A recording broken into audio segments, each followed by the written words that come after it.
بقاتي يهود الهشية عرفات بقاتي يهود الهشية هبلها حقوق دمر كود دجالما شيرين إن أنتي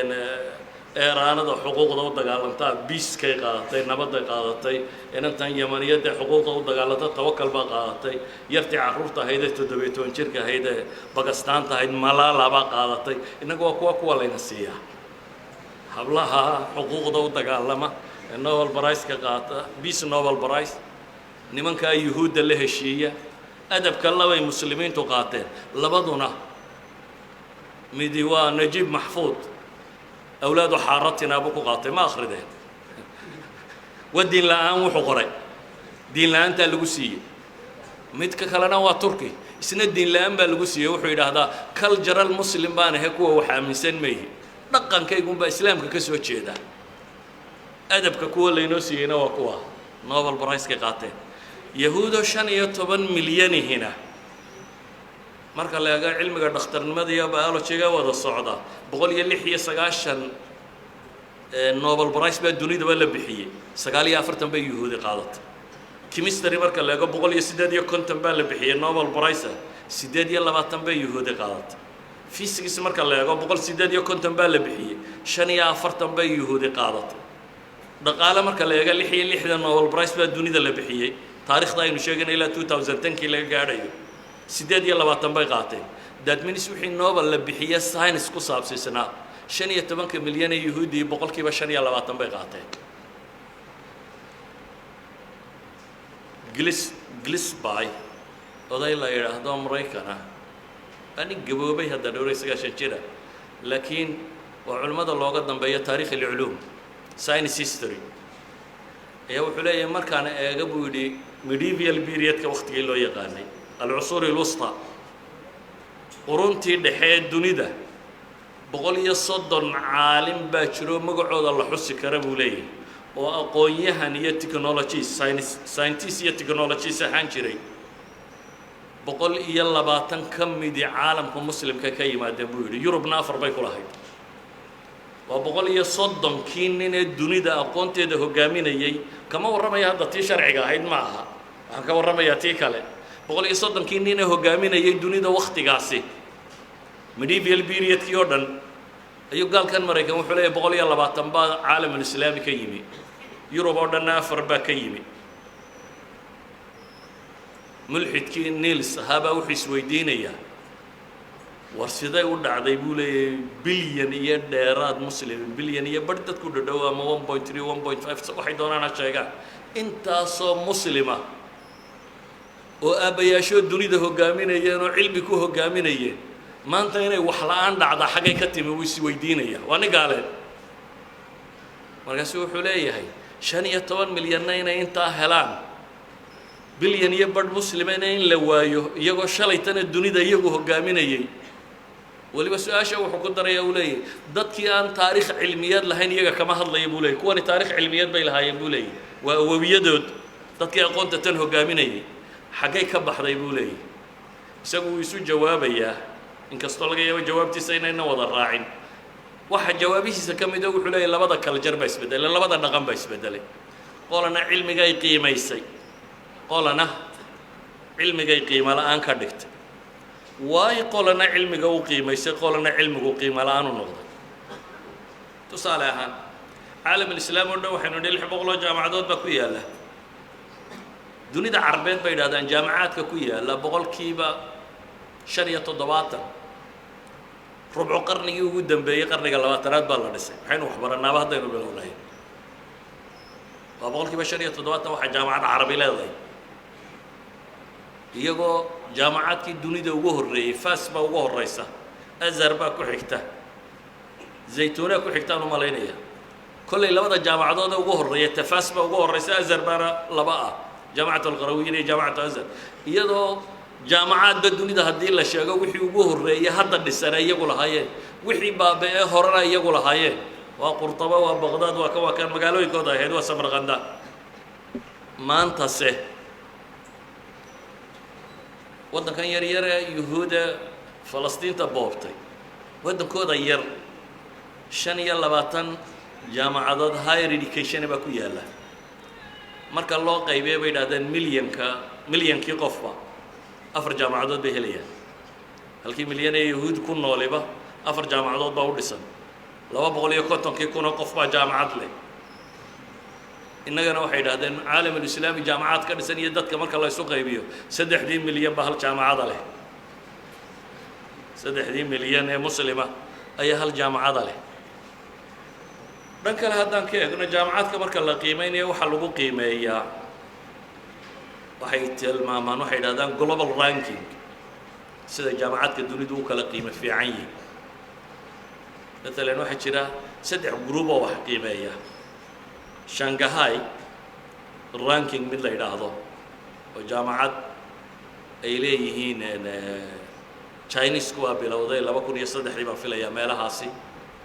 GPS World Ranking mid la yidhaahdo QS World Ranking mid la yidhaahdo iyo jariidadan Time la yidhaahdaa mid ay leedahay saddexdaas haddaad baadho saddexdaba 500 jaamacadood ugu horeeya sanawaadka qaarkood jaamacad muslimba kuma jirto ama xabad ba ku jirta haddaba 500 jaamacadood dunida ugu horeeya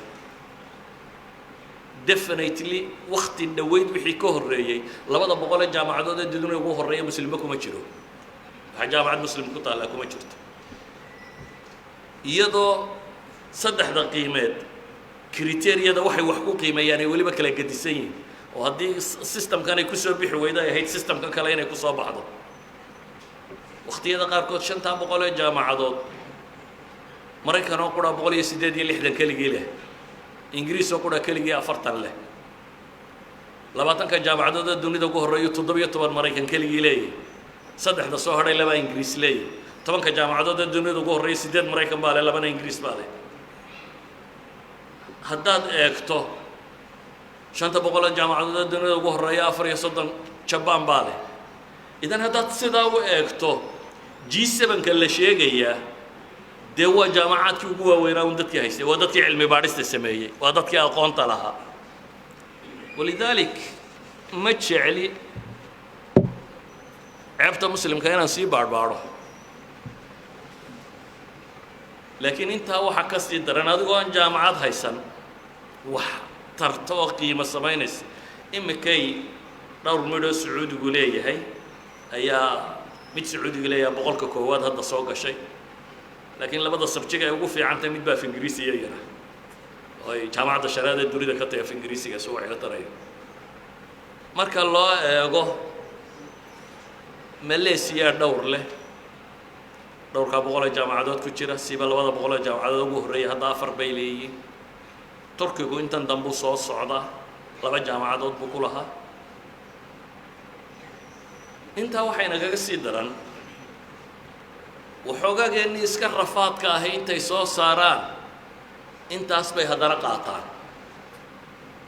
intii lacagta lagu bixiyay la soo helay la soo saaray markay bislaadaanna hijratul uquul baa bilaabantay waxay yidhaahdaan brain drain maskax dareer bay u bixiyeen waxaa la yidhaahdaa waddanka Maraykan sagaashanaadka wixii ka dambeeyay 12 milyan buu qaatay bal 1995kii wuxuu bedelay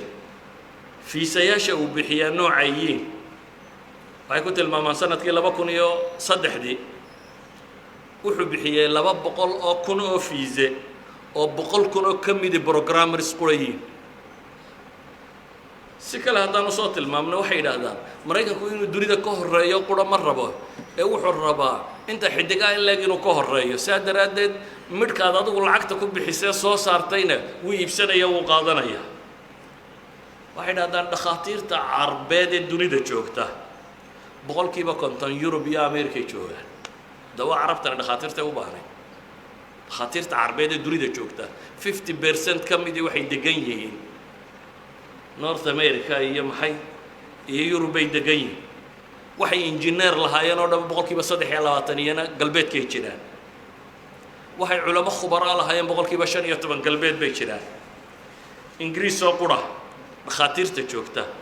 4% baa carab ah waxay Ingiriis ka dhakhtara 4% baa carab that means intii lacagta lagu bixiyay ama Yurub loo diray la soo saaray ama meelahan ba lagu camcamiye la soo saarayna intiina lacag bay ku qaateen oo dib bay u iibsadeen saa daraaddeed waxay dhahdaan ardada caalamka carbeed ay u dirto inay jaamacaadka reer galbeed ka soo baxaan boqolkiiba 450 baan dib u soo noqonin xamala shahaadaat alculya bay dhahdaan shahaadooyinka sare culamada sidatee carbeed sanadkii 2000 marka la tiriyo 450,000 baa joogay galbeedka maxaa soo hadhaya markaa haddii marka hore lagaa aqoon badnaa oo lagaa jaamacada fiicnaa oo lagaa wanaagsanaa marka dambana waxoogaaga yare aad soo saarto gaal malaaxidada ka mid ah doctor Mishia Kaku la yidhaahdo asalkiisu waa indha yar laakiin waa Maraykan ayaa wuxuu leeyahay Silicon Valley ma jireen buu leeyahay haddaanu H1B visa aanu jirin buu leeyahay visa jira la yidhaahdo H1B oo Maraykanku bixiyo haddaan fiisahaasi jirin buu leeyahay Silicon Valley ma jireen waayo dunidu maanta waagii hore shirkadaha dunida ugu lacagta badan leh 10 shirkadood ee dunida ugu lacagta badan leh waxay ahaan jireen shidaal iyo gawaadhi 10 kuba shirkadaha shidaal ka shaqeeya iyo shirkadaha gawaadhida imika mid ama laba kaga jirta 10 shirkadood ee dunida ugu lacagta badan leh aqlay ku xoogsadeen commodity ma haystaan qalab ma jiro waa programmiya wax la mid ah waa Amazon shirkadda ugu xooga badan leh waa gaalkan window gale maxaa loo oran jiray Bill Gates waa gaalkan kale imika gawaadhida iyo wax soo saara cirka wuxuu diraysna maxaa la yiraahdaa isku soo dar waa kan Facebook oo samaystay waa Google qolada samaysatay labada arday samaystay dhammaantood waxbay qorqoreeruna programay samaysteen wax kale oo yaqaaniba ma jiro program ayaa dunida billionaire loogu yiri haddana laba shirkadood ka mid ah hadii dhaqaalahooda la isku daro caalamka islaamiga oo dhan waxay soo saaraan bay ka dhaqaalo badan karaan laba shirkadood ka mid ah aqoontu xooggaasay dunida leedahay aqoontu xooggaasay dunida leedahay oo dadkii community waxay yiraahdaan khamka materialka khamka dunida kuma horumarto ee manufacturing bay ku horumartaa ma jira bay leeyihiin wadan dunida hogaamiyay oo aan industrial ahayn wadan macdan soo qoda ama shidaal soo saara ama mining soo saaro horumarsan dunida ma jiro ninka soo walwalaaqun baa horumarsan kaasun baa dunida ku shaqaysto xoolaheeda haysta kan laakiin ceelasho ay ku yaalina laga soo qodaa waa un ceelka lagala baxaa wixiisa qiimo ma samaynayo saawgeed ay wax isku dayeen Maraykan maanta galkaasi Mishia Kaku wuxuu leeyahay science PhD waxa sameeyay Maraykan degani boqolkiiba 50 dabad bay ku dhasheen Maraykan uu kuma dhalanin that means wixii aqli dunida jiray wuxuu isku dayay hadduu wax barasho ku keeni karo waa inuu lacag ku keeno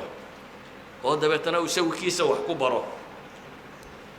Afrikadan madoowa taqaaniin waxay yiraahdaan 20,000 oo caalim oo ay leedahay bay sanad walba Yurub ka qabta dabeetana bay yiraahdeen khubaro la talisa si ay u soo kireystaan 4 bilyan oo lacag oo kale ku bixiya qiyaas inaad caalim soo saartaa marka hore mise bilyan buu ku joogaa markii la soo saarayna kuwaas qaatay sanad walba 20,000 bay ka qaataan khubaro ah oo Afrikaan madooba haddana hadhow baa la yiraahdaa ama jaamacaadka professor u baahan ama dawladda la taliyaal u baahan 4 bilyan oo lacag ah haddana lagu soo qaataa nin cado dib loogu soo kiraysta oo la keenaa si uu inoogu noqdo kuwa cadadayna la talinaya meelaha ka jooga hadduu aqligu caynka markaa u fakaro Iraq markii la dumiyay Ingiriiska waxa ka jooga bay dhaadaan 2 kun oo dhakhtar oo Iraqi ah degan hadda nolosha hadday saa isu rogto muslimku agtooda aqoontu qiimo kuma leh aqoontu bilaash kuma soo baxdo wala maal gashada binaadamka la maal galiya si aqoon u soo baxdo Masar bay yiraahdaan GDP-geeda wax soo saarkeeda waxay tacliimka sare ku bixisaa 0.2 hal 10 meelood loo qaybiyay laba ahaan hadda 1 ma aha percent waa 1 kaasoo 10 meelood loo soo qaybiyay laba ahaan ayay tacliinta ku bixisaa Israa'iil oo agteeda deganina almost 5% of its GDP ayay ku bixisaa boqolkiiba 5 waddanku wuxuu dhaqaale soo saaro dhan baa higher education ka qura la geliya baxtiga cilmiga in cilmi baaris la sameeyo markay dunida xagga tacliinta qiimeynaya مثلا United Nations التنمية البشرية 2001 كما تقرير كوصو صاري waxay ku tilmaamayaan 5 qaybood bay dunida u qaybinayaan qayb waxay oranayaan waa qaada dunida dadka hogaamiya qaybna waxay oranayaan waa القيادة المحتملة dad laga yaabo inay dadka wax hogaamiya ku soo biiraan qaybna waxay yiraahdaan waa yara firfircoon yihiin qolana waxa la yiraahdaa waa hawaamishta dacalada kuwa jooga qaarna tirada lagu badaro shanta qaybood bay dunida u qaybiyaan 18 hogaaminta dawlad muslimi kuma jirto qaybta labaad oo ah qiyada muhtamila ayu taqriirkaasi waaga Malaysia ku jirtay laga yaabaa imkana Turkigu inuu ku soo biiri karo waaga Malaysia oo kaliya kaga jirtay kuwan masaarida iyo intan muslimiinta u digdigahay kuwa nashadka firfircoonida yara qababay ku jiraan bay leeyihiin ee kuwa hogaanka iyo kuwa la filayo inay wax hogaamiyaan mustaqbalka dhow toona kuma jiraan taa macnaheedu waxa weeyaan qiimaha cilmigu waxa uu nala joogaa qiimaha cilmigu wuxuu joogaa galbeedka professorka ama ustaadka jooga wuxuu qaataa 50 professor oo muslima mushaharkood meelaha qaarkoodna 100 buu qaataa professorka caalam islaami jooga tacliinta uma hagar baxayo waayo waxa la siyaabo kuma filla shaqo labaad buu daydayaa habeenkiina waxa laga yaabaa inuu xafiis yar fadhiisto ama meel yar oo kale ka shaqeeyo muxuu cilmi baadha wuxuu cunaa buu leeyahay yani وقف raadcaynaya sidoo noolaan lahaa waa caalamku ku soo hadha intii yaacdayada iska daayay xaga qabatay intii soo hadhayna waxay cuntaa bay ka fakaraysaa idan soo baadhisu sabayn karaya wax soo saarka ikhtiraacaatka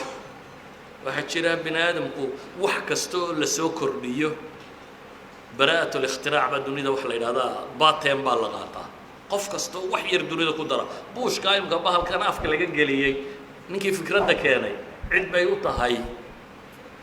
baraatul ikhtirac soo kordhisay 2001 مثلا dawladda ugu weyn muslimiintan Carabeed Masar baa kamid ah Soomaa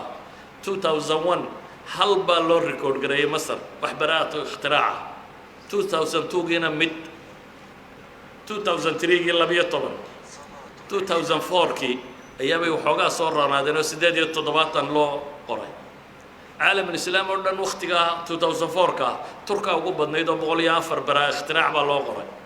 Israa'iil oo kaliya ma taqaanin inta loo qoray 1222 shay bay soo saartay halkay Masar mid ka soo saartay ama markay ugu badnayd 8 soo saartay Israa'iil waxay soo saartay maxay miyay masaaridu Israa'iil ka aqli yar yihiin soo ka tira yar yihiin maya ما يقولنا علمي قيمة وأركتو أي مال قشطي قولنا علمي قاچايسي سو بروفيسور كابا بختنا يبا وعنو ديدية إنو حصو صارك كالية أحين هذا إسرائيل وحي كجرتا شان يتمنك الدولة دا دوني دا وقصو وحصو صار بدل لي براءة الاختراع وقو بدل علم عصوب ريجستر قريستا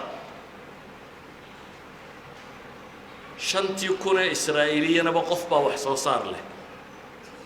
marka tirakoob waxay soo saareen iyo tirada la soo ogaa cilmiga keeneen shantii kuna qof kastaba qof baa wax soo saar leh Mareykankaas ka ballaaran iyadana 6,007 qofba mid baa leh laakiin de xagga tiradu kaga badan yahay maadaama xagga tirada kaga badan yahay de wuxuu soo saaraa 44,870 shay oo cusub baa baateenkeedu sanad qura helay Japan 19,980 baateen ay hal sanad qorteen inay soo saareen ashyaa cusub laakiin halka Israa'iil shantii kuna qof qof wax soo saara leeday ama jabanisku 6,300 qof kasta qof wax soo saara leeyahay masar waxay yiraahdeen waa 900,000 oo qof baa mid leh waa 1 milyan qolana 5,000 baa wax soo saar leh qolana 1 milyan baa leh oo dhadhow sira koobiyada waxaan idinku soo naqliyay in suurad ka qaadataan aqoonta muslimka ee cilmiga halkay taagantay inay dib u sameeyaan waa wax aad u fudud laakiin waxay u baahan tahay caalam islaami dhul khaam u degan yahay oo bisil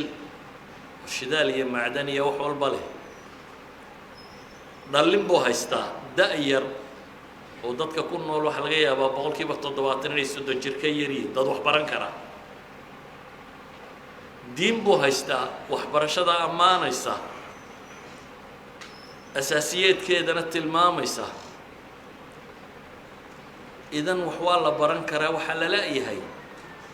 bulshadii cilmigu qiimaha la lahaa iyo hogaankii qiimaha u arkayay maanta dawladaha yaryar aynu leenahay tirada badan leh budgetka marka la dejinayo intaad u malaynaysaa in waxbarasho loo qoondeeyo inteese wax kale loo qoondeeyo yani waxa ay tilmaamaysaa uu shaygan inaga qiimayntu agteena ku leeyahay markay dawladaheenu waxba nafle ay u ogolaan waayeen ayay waxbarashadeennii oo dhammi private noqotay markaasay intay sii dhaaftay deemka waxay maraysaa xataa quraan ma baran kartid hadda aad lacag haysanay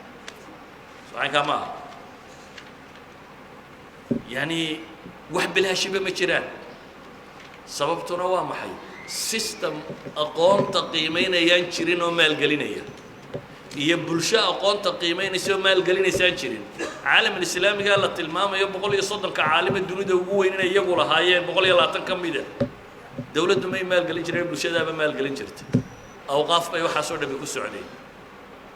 dawladduna culimada way karaamayn jirtay dadka aqoonyahanka way karaamayn jirtay jaways bay siin jirtay waxbisi dad nool bay hayeen waxaan uga dan leeyahay markaa haddaad maqasho dunaa horumartay dhidid bay ku horumareen iyo waxbarasho iyo wax soo saar bilaash kumay horumareen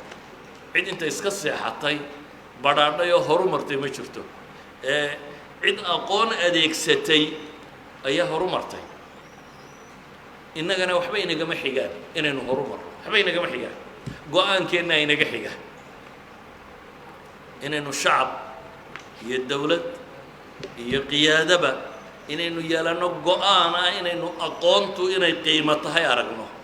cilmigu inuu wax yahay innaga cilmiga waxuma aragno haddii marka aynu rabno horumar waxaan leenahay cilmigu ku diineed oo qofka bini aadamkaa qof nool ka dhigaya iyo ku adduunyo oo qofka qof noloshiisa difaacan kariya dalkiisa iyo dadnimadiisa ka dhigaya waxay ku xidhan tahay sidaynu waxbarashada u qiimayno nolosha adduune horumartayna waxbarashay ku horumartay alaab la soo iibsadana laguma horumaro daara dhaadheer oo la dhiso oo inta gaal la keeno uu daar dheer kuu dhisayo waxaa laguma horumaro dad kolba carabi tiraahdo daarta dunida ka dheer ugu dheer baanu dhisaynaa iyaga iyo daarahoodaba dad baa isku leh iyaga iyo daarahooda iyo shidaalkoodaba dad baa isku leh waxaa la yaabantiin maxaa farta loogu yeedhaya maxaa waxaan laynoo leeyahay maxaa caynka dee waa laynaga xoog batay waynu seexannay de haddaad seexatana ogolow soomaalida maahmahadeedu maxay ahayd miskiin baa miska la fuulo lama yidhahdeen adduunka cid isuma naxdo naxariisima jirtee waa ninkii wax iska dhiciya unbaa dad noqda soomaaliya way jabtay maxaa dunida noogu soo horiy war waa lagu sii korayaa cid ku soo kicinaysaa ma jirto mid gaal professor jooga Cambridge University oo kuwa ka dambeeyaan ayaa nin sheekho Soomaaliyeed oo ardada meesha wax ka barataaba wuxuu yidhi waxaan weydiiyey su'aal ah war waddankayga waa kan degi waayo idinkuun baa ku jira maxaa naga rabtaan intuu dib u jiifsaday buu cabaar fakeray ayuu wuxuu yidhi wixii laydinla rabaa weli laydin yeelsiin maa laydin gelgelaya intaa haa ka odhanaysaa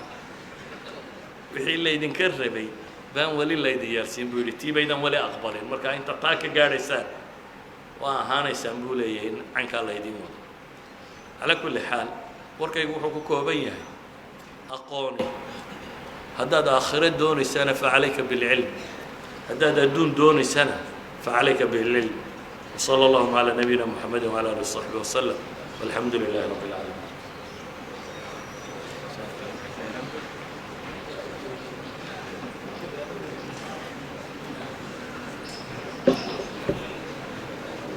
جزاك الله خيرا واحسن الله اليك في الاستاذ حاج اسماعيل هارون لا بارك سبحانه وتعالى علميس الله وبركاته انك الله ينفعه waxaan u geli doonaa insha Allah qaybtii su'aalaha hadii la hadmo su'aalaha waxaan ka cudud daaranaynaa walaalaha su'aalaha soo gudbiyeen aad bay u fara badan yihiin in badan oo kamid yihiin waqtigu inoo saamaxayo inaynu culimada horgeeyno in kamidanihi waxaa laga yaabaa dadku inay soo qoraan su'aalo ah laba qof iyo wixii ka badan oo markaas laga yaabo inay u baahanayso garsoorid iyo wax la mid ah su'aalaha aynkaas oo kala ahina ma suurtagelin aan culimada u dhiibno haddii la hidmo maadaama waqtigu dib u dheeraada habeenkiina caawa laga bilaabo insha Allah su'aaluhu way kaalmaan doonaan haddii la hidmo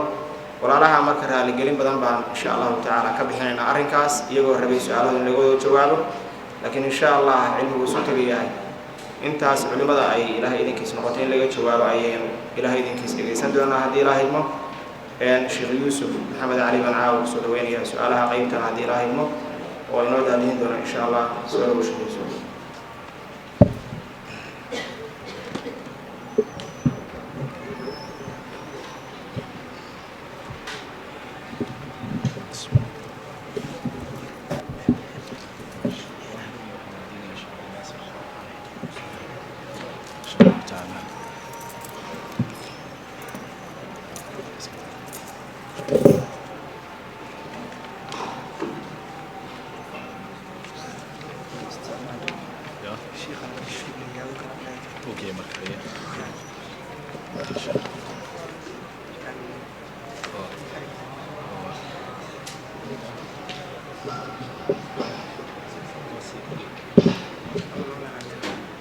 شاقة مسيس كويس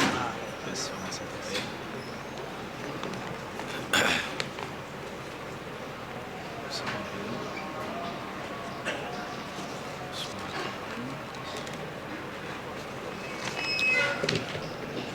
بسم الله الرحمن الرحيم الحمد لله رب العالمين والصلاة والسلام على رسول الله وبعد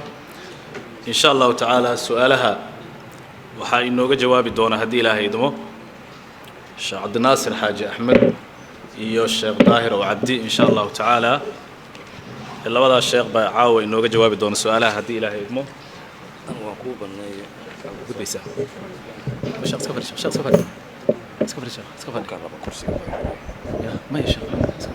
عادي way haystaan hay ruuka barkan baan bas u banneeyay sheekh Daahir soo gudbisha jamhuurta baan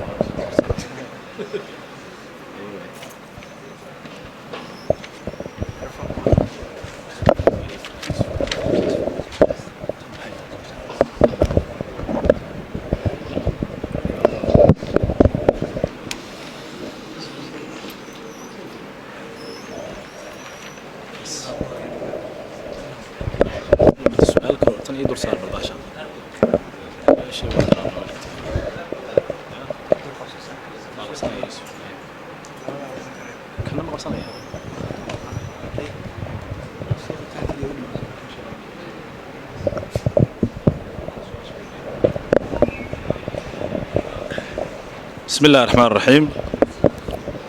سؤال شو جوه الرئيس وح إسكاله هو ويدينا يا الشيخ عبد الناصر بن ويدينا يا الشيخ سؤال شو هيقول هذا هاي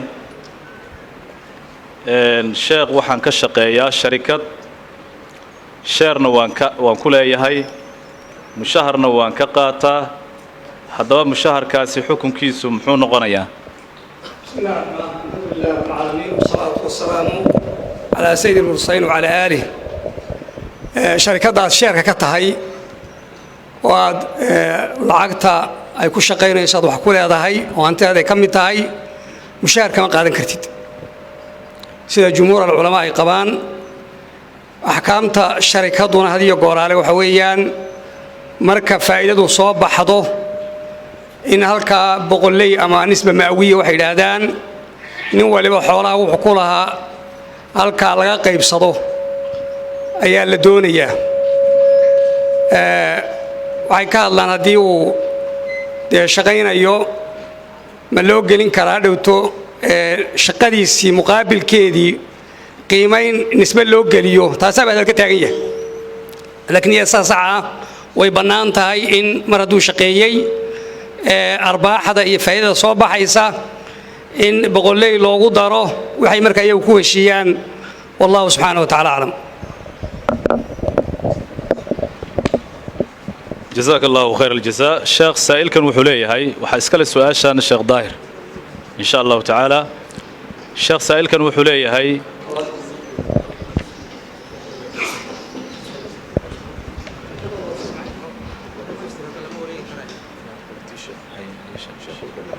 واي هاي شيخ عبد الناصر بن ويديني السؤال حكتنا والله بعض الشيخ وحولي هاي سائل كان وحيجوج الله بعرورة oo aabahood dhintay loomana wanqalin haddaba hantida uu aabahood uga tegay ma uga wanqali karaa jawaabtu waa mada ninkaa dhintay odaga ah carruurtu ka tegey dhaxalka ay u leeyihiin agoontu leedahay walqad uga samayn maysid wanqal iyo walqal iyo soomaalidu dee nimba wax isugu yidhahdaaye walqal baa noogu dhahnaa marka waxa weeyaan walqashu asal ahaanna waa shay sunno ah xilkeeduna wuxuu saaran yahay aabbaha ayaa laga rabaa inuu awlaadiis ka walqalo waana sunne su-aasha waxaa ka muuqata odaygiina dhibayba ilaa intuu ilmuhu ka qaangaadhayo isaga ayaa xilku saaran yahay inuu ilmihiisa ka wanqalo ama ka walqalo hadduu dhintay carruurta laga taaban maayo xoolahooda laakiin hadhow carruurtani markay qaangaadhaan fuqahadu waxay sheegeen inay isaga bannaan tahay isagu inuu iska walqalo wallahu subxana wa tacaala جزاك الله خير الجزاء الشيخ سائل كان وحولي هاي وسؤال صدحات شيخ دقن كالصومالي دقار وحا كمده إن هدين قبر سكس أهو دلو عن لو قصاص ديو أون لسيو أرنكاسي محي شريعة كقبتان arrinkaas ma bannaana oo iska caada Soomaali dhaqan aynu iska wadana weeyo sharci khilaafsan qofka dumara haddii ninku dilo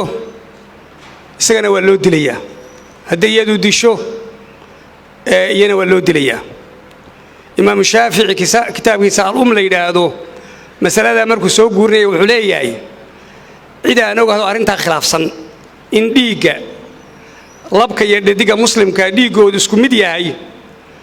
oo ninku hadduu gabadha dilo loo dilayo gabadhoo ninkay daysha loo dilayo wax khilaafa oo aan hayaama jira buu sheekhu leeyahay marka arrintaas weli wuxuu ku sii darayaa marka ninkii la dilo la odhan maayo qofkii dumar ahayd magteedu konton bay ahaydee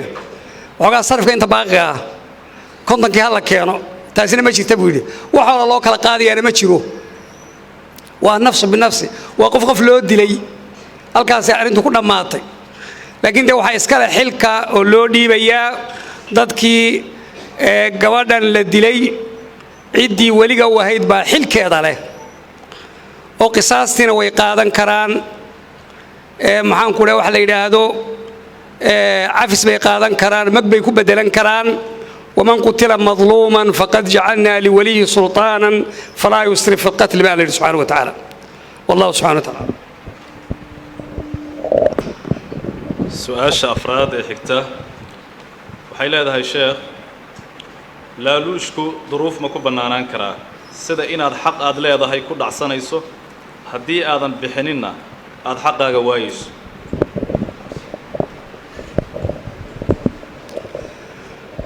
way bannaantahay haddii xoolahaagii laga haysto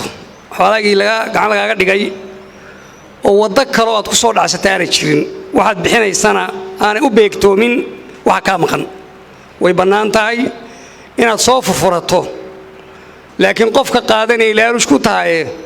adiga xaggaaga dee laaluush lama yidhaahde waa nin wixiisii la soo baxaya adiga xaggaaga wax dambiya male xoolahay baa laga haystaa hataa waxay fuqaadu ka hadlaan haddaa waad ka baqaysa xitaa in lagaa qaado qola kugu soo maqiiqaan iska warga jeesta aad iska jeediso kuwa raba inay wax kaa qaadaan bal xitaa waxay ku daraan hadduu jiro waxaa jira niman gabayaada masiibo ah oo afkumaal ah oo le nin oday ahoo sharaf laba u ahaado ninkii in gabay lagu tiriyo baktiga lagaa dhigo xoogaa waad iska siin karta kaa qudhiis kaa ku gabyayee raba inuu suuqa kaa saaro ile gabagu waa moogtay waa arrinaalis iska qaarijinaysa wallahu subxana wa tacaala جزاك الله خير الجزاء الشيخ سائل كان وحوليه هي الشيخ وحا بريهان دلك كصوبتي حرم الله يقانو علاج وددك بوكانك أهل جيو يدو قاركود لا شيغيو inay jinka la shaqaystaan sixirna adeegsadaan haddaba ma bannaan tahay in daawo iyo cilaaj loo raadsado xarumahaas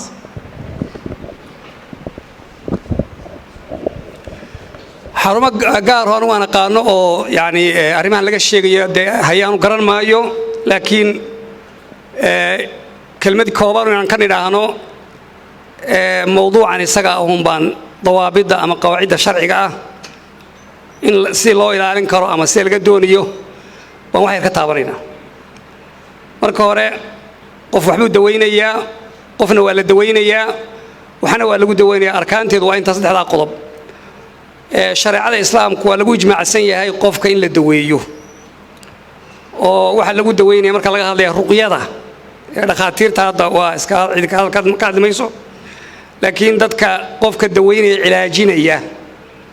in diinta lagu cilaajiyo الحافظ ابن حجر كتاب فتح الباري وكان وحده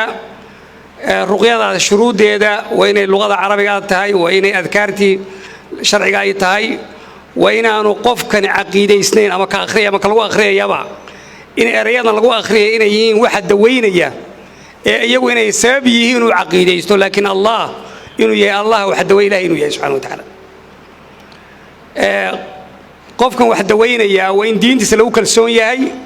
قف أمانة له واعتقادك سوعي هاي أو مضى دنتي إذا إلى علينا أو ضاعضوا وإنه قف كاس يقف ده علماء ما رتي تسكير لقرنوا ياي علماء تسكوا حدانو لقرنا يوم وعقل ما يشتري يسا وحيابها دعي مركز قف الدويرة مريض كا سيقول يسوع هذا يدمر تهاي وإن أنا قف كاني مركز دويرة وين حجابا تهاي أو حشمدي شرعي وكم مغلا خلوة مخالفات كالشرعية ما شوفني كبعان خلوة أنا يشرين لقول نقاشوا وعشر وخلوة ويقانو وحلا يدادو شركة هذا أنا طابا وقف أجنبي وما بنانا يعني تكتر طابته وحنا علاجين تعتراضه وما بنانا شركة هذا طابته وحي مخالفات الشرع وكودي دي ولا لا القرآن كمرك قال واحد ما قال يسوي حياة ضوضو أنا ما كلمات يرو لو علينا يو آيات ما ركتي وحكم ده oo si qaldan loo akhriyo waad arkaysaa marka qaar kood waxa laga yaabaa dadku inay si jamaaciyo fara badan mikrofoon weyn loogu rakibo dhici karta marka qaar kood mikrofoonkaas weyn wax yeelayo saadima loo furayo qof fardi loo daweeyo qofkii la qaabilo waxa lagu akhriyo quraankiyo siyaabahaas ayaa loo baahay waa in la iska ilaaliyo wixii mukhalafaad sharciya oo dhan laga ilaaliyo mana banaana sixirka sixir lagu furo ma banaana qof sixir la shaqaysanaya hadii uu jiro in loo taga ma banaana marka qaar kood in la aamino waxaan hadlaya de jinku waa gala qofka wuuna hadlaya marka qaar kood waa lagu talax tagayaado isagiiba hogaaminayo waxaan sameeyado halkaas sixir ku jiraado markaas hadii doolar la safraya la raaciyaado adiba ku xaysay adiba ku wataa maxad weysaa يا رميزة طيبة بينواس كمان يكون كذا هذا كان دولانك قفك الضمرة قالي هذا بحر كده ويسو هذيك ما هو شقي سنة هذيك هو كعيس بعد واحد ويسا حاجة يكون كذا هلكا سفر بالو قليا مع هذي القارين اللي راح مقال هبلايو يقولي هوستي هلكا وحاس إن هذا وحسحمة مركا إن تذكر لبروه إن إلهي كل حد نادان أو ترى صار الشد إلهي لبروه الضوء كان إلهي بعافماتك هي سحرك يجينك إيش يوحى صور واحد شراء وحنا كفلا ilaahay baa kaaga filan adkaarta iyo ducooyinka ilaahay tala saarashada wax badan shukuug badan baa marka qaarkood shakiga ayaa wuxuu keenay isaga qudhiisu qofka inuu aad maaragtay uu u nuglaado in sidii doona laga yeeli karo marka inahaasan ku koobaya wallahu subxana wa tacaala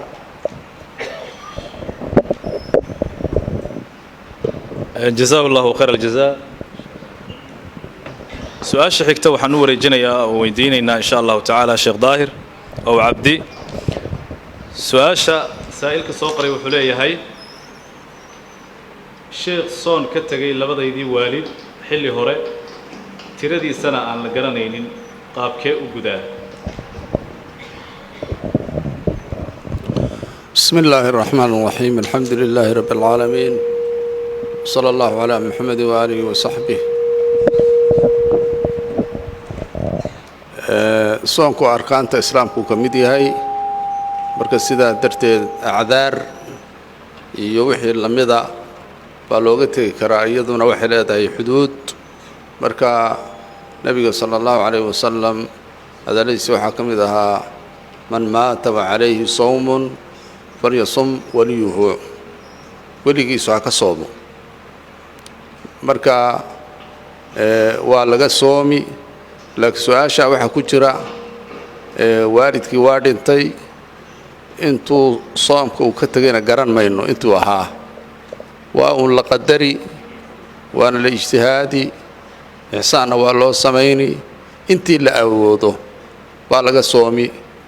inta kale kolka la qadaro la soomi kari waayana sida aymadu ay yidhaahdeen waxa laga bixinayaa فيديو وواحد لقى بحنا maalintiiba مسكين بالقودن ساس على السمين وبالله التوفيق جزاك الله خير الجزاء شيخ سائلك كحيقة وحلية هاي السلام عليكم ورحمة الله وبركاته آدبان السلام يا علماء شرفت له شيخ صلاة قصرقة مركي أن دبلغو تصالة أهان ظهر كيبان عصر كأوكياني تابان تكشدي ظهر مرينيا مع عصرك مثل ظهرك نبينا صلى الله عليه وسلم أحاديث سفر كقصة سنيد وخاصة حجة الوداعي صلاة ظهرك يعصر في سكاني مركا ظهرك تكذي بآذان يو إقامتين عصر كان وكحج السيي كاسوحها جمع تقديم مغرب كي عشين وأسلا دونتي جمع تأخير بوها وحال هرمرية مغرب هرمرية صلوات الله والسلام عليه الشيء وكحج السيي وهكذا سفردنا الساسوي أما صلاة الصبح عشان الله لما كل ميو من لما صهر دقو من الدب لو بريدو صلاة الصبح يظهر كان ليس بقيه وهكذا ساس الله قليا هذا عذارتي ما دو روب بدني انتو دو dadku ay soo noqon kareynin sida nabiga sallallahu alayhi wasallam uu amray asxaabta qaarkood salaada waxaan tukanaynaa maghribka cishahana waynu ku xijisiinayna waxa la yiraahdaa jamcu taqdiim saasan sameeynaa billahi tawfiiq جزاك الله خير الجزاء الشيخ سائلك كحيقة وحلية هاي وحان كشقيستا قاد haddaba hantida aan ka kasbado ma ii xalaal baa mise waa xaraam guriga aan ka dhistana ma ku tukan karaa guri aan lacag qaad ka dhistay ilaahay subxaanahu wa tacaala dadka mu'miniinta waxa la amray in xalaasha aan cunno horta waxa ka horeeya sheekhuna da muxaadarada ku jirtay in la barto wixii ilaahay ka xaraameeyay wixii ilaahay ku xalaaleeyay baalka qaadka la yiraahna Soomaalida dadka galbeedka iyo meelaha jiro oo qutul awliya ka dhiga kuwa warkama hayo inta kale way og yihiin baalkan inuu banaanayn oo khamri yahay marka saadarteed halka taan soo koobo waqtiga oo dheeraaday dartee waxa weeye waxaan gabadha kula talinaynaa qaabkaad uga bixi lahayd yeel haday suurowdo inaad dhammaan guriga iyo waxaad haysato ka bixi karto ka bax guriga ku wareeji maxaan idhaahdaa dadka muxsiniinta ah oo ka shaqeeya waqf awqaafta iyo jidadka la sameeynaya iyo ceelasha la qodayo iyo masaakiinta iyo dadka ha lagu wareejiyo adigu hadda waxa weeye ajri ka raadin maysa waxa ka raadinaysaa si aad ilaahay uga badbaado toobadna keen oo ilaahay xaggiisa u soo noqo haddaadan waxba haysanin oo caruurtii iyo reerkii waxay cunaan aan jirin wixii aad cuni karta aad cunayso kala hadh waa lagu ogol yahay aimada qaarna waxay yidhaahdeen waman jaa'ahu mawcidatu min rabbihi fantahaa falahu maa salaf haddii qofku xaaraamta ka shaqaysanayo uu xaaraamtaa garanayn jahli ka hayo muddo dheer ka soo shaqaysanayay naska marka loo sheego sidii ribada ku soo arooray siyaaqa markaa ha ka joogsado wixii hore miyaa xalaal buu yahay laakiin intaan ogahay qof Soomaaliya rag iyo haween oo qaadku inuu banaanayn aan ogeyn ma jiro wabillahi tawfiiq jazakallahu khayral jazaa culimadu aad bay u mahadsan sida ay waqtiga inoogu soo koobayaan jawaabta saa'ilka ku xiga Sheekh Daahir wuxuu leeyahay sheekh xirsiga ama qardhaasta qaar waxa lagu qoraa qur'aan marka sidee xaraam ku noqonaya hadii uu qur'aan ku qoran yahay inagu dad muslimiin aynu nahay taabiciin baan nahay waxaynu raacaynaa nabigii sallallahu alayhi wasallam iyo sharciga islaamka baashana asalkeedu waxay ahayd shaqo ay sameyn jireen dadkii jaahiliyadii qabla islaam waana arintu sheekhu hadda ka waramayay oo ruqyada iyo saas ku saabsan marka ilaahay subxaanahu wa ta'ala shay hadduu inaga mamnuuco sharcigu badiil buu keenaa qardhaas marka waa i'tiqaad khariban weey waxa qofka ku jira inuu jinka iyo isha iyo sixirka iyo waxyaalahaas madiidada iyo wixii la halmaala inay dawo ka tahay wana soo noqotay marbay waxoogaa gabatay hadda aad bay u soo noqotay dad badan baa jinta ku wata dad baa ku wata wareega oo guntaday oo u sameeyay soon qaar baa bawdada ku xidha oo dad kale ka qariya waxaasi ma banaana waa khuraafaad lama ogolo laakiin waxa ilaahay subxaanahu wa ta'ala inoo sharciyeeyay mucaawadataynka iyo qul huwallaha iyo aakhiru suurat al-baqara oo labada aayadoo ugu dambeeya iyo maxaan idhaahdaa faatixada iyo adkaarti nabiga ka sugnaatay salawaatullaahi wa salaamu calayhi inaad isku tuftaan taxliil laynagu tufo oo isku daweysaan oo ilaahay baridaan subxaanahu wa ta'ala ilaahay baa wax badbaadiya ilaahay baa wax ilaaliya ilaahay baa waliya ilaahay inaad kaalmaysataan oo halka hadda wax lagu qorqoray waxaynaysan ama quraanka ta lagu qoray aymada qaar baa yiri laakiin wax daliil u haystaan ma jiro sida qowlka saxiixa oo aymadu u badan yihiin ama quraan ha ku qornaato ama warqada wax kale oo khuraafaad oo la garanayna ha ku qornaato qardhaastu ma banaana sharciyan marka saadarteed dadka waxaan ugu yeelaynaa waa khuraafaad ka fogaada oo waxyaalaha hadda sheekhu waramayo dadka dib u riday waa qardhaas la qorayay iyo waxaan ku dhahdaa qubuuro la galayay iyo maxaa xoolo la kaxeenayo qubuuro lagu qalayay iyo awliyo la baryayay iyo waxaas waa wax dadka dib u riday weey oo waqtigoogina burburiyay cilmigii sharciga ahaa oo khayrka aakhiriya ka adduunka ugu yeedhayna dib uga dhaceen wabillahi tawfiiq sheekh saa'ilka ku xiga su'aashiisu waxay tahay haddii aan qof wax ka xado oo aan damco inaan xaqiisa u gudo dabadeedna aan isagii waayo ma u sadaqayn karaa horta ninka waxa ugu yeedhaynaa arrinta aad ku kacday waa arrin foolxun waa tuugna waa dadku waxay qofku ugu necab yihiin waa shayga ugu necab yihiin waa tuugo afrikanka waa la dilaa gacan baa loola tagaa nafta lagaba qaadaaba laakiin sharcigeenu in la dilo ma ogolo wasaariqu wasaariqatu faqta'u aydiyahuma ilaahay saas yiri gacmahooga la jarayaa sharciga ka soo dejiyay sharci hadda taagan oo ahkaami ma jiro niyo waxaad ku dhacday arrin fiicnayn tuug baad noqotay toobadkeen horta oo ilaahay xaqiisa u noqo wixii aad qaaday naga markaan darsiga akhriya celin dinin baa wuxuu noo ila soo xiriiray wuxuu dhar badan baan magaalada ka xaday magaalada dhan habeenkan xadi jiray muddo dheer baan dharka xadi jiray dhar badan baan hayaa meel alla meelan geeyana garan maayo guriyiba iskaga darsamay qaarna waan aqaano haddaan dharka u geeyo way dilayaan maxaan sameeyaa marka hadda ninkaas xoolihii haddaad hayso horta toobadkeen wixii aad haysana dadkii lahaa haddaad garanayso u celi oo ilaahay uga baq oo sujuudda ku ooy oo toobadkeen oo ha u noqonin oo islaamka baro haddaad garan weydo wax leh ama dadkii ay dhinteenba wixiina aad hayso masaalixda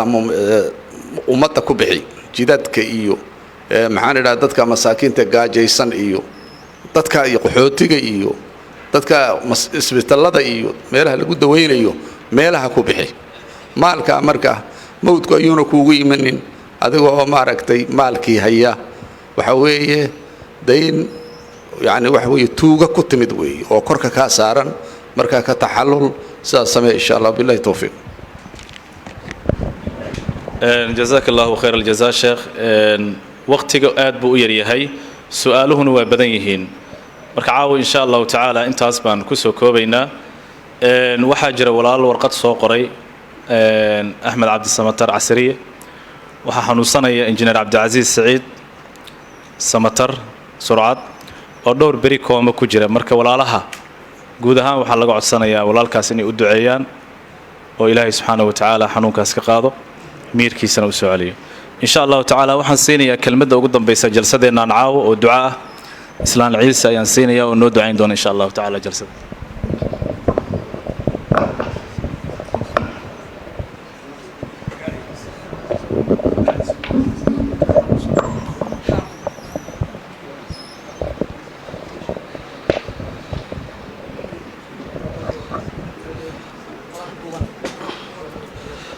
بسم الله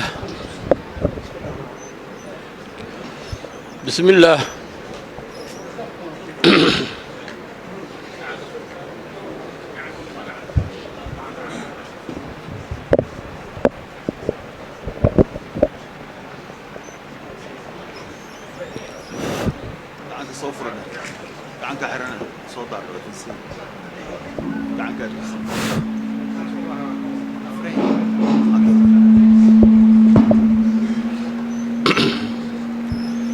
بسم الله waxaan dadkan islaamka madashan qaymaha leh makaan ilaahay jooga ku salaamaya salaamta islaamka assalaamu alaykum wa rahmatullahi wa barakatuh xaaliya xaajaba Allah inoo suubiyo muraadkeena Allah sahla masaabtana Allah ina ka yaraaro dadka islaamka ama ehelka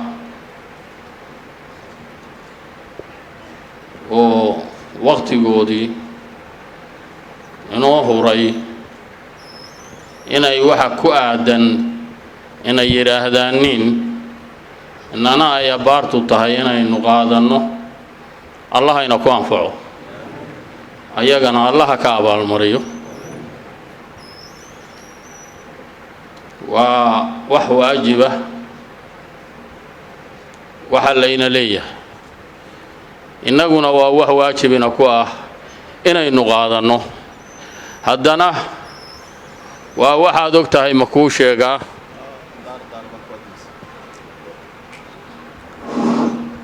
waa waxaad og tahay ma kuu sheegaa inteenaan caawa madashaan joogta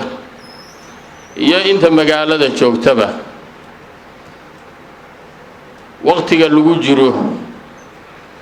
waxa uu ku damaynayo iyo meesha loo socdo waxa ay tahay iyo waxa inaga ina ku aadan qof waliba waa yaqaan matal haddaan meel yar ka soo qaato subax waageedu bariyo ama habeen gabalkiisu dhaco intaasoo qof oo ehela islaama oo walaala oo waarida oo rixima baynu aasna waa ka soo tagnaa waxaynu ognahay intaa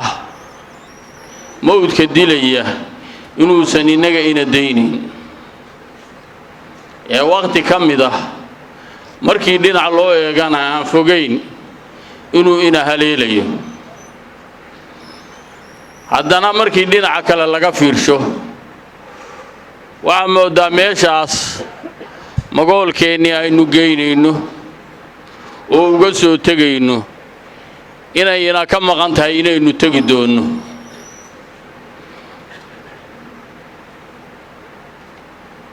waxaan leeyahay marka xooluhu ragga geela yaqaani hasha aan madida ahayn bay hortiilisaan hadhowna madiday ku dullisaan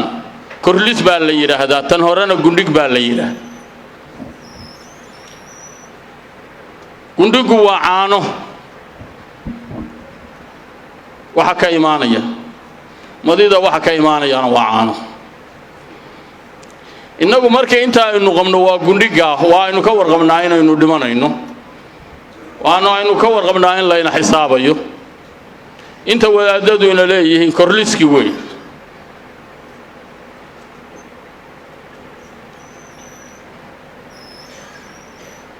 ha loo diyaar garoobo intaan muslimiinta ah oo meesha joogtahay iyo inta kale oo naga maqan oo na maqlaysaba wadaadadu waxaynu ognahay inoo sheegeen waxaynaan ogeyn inooma sheegin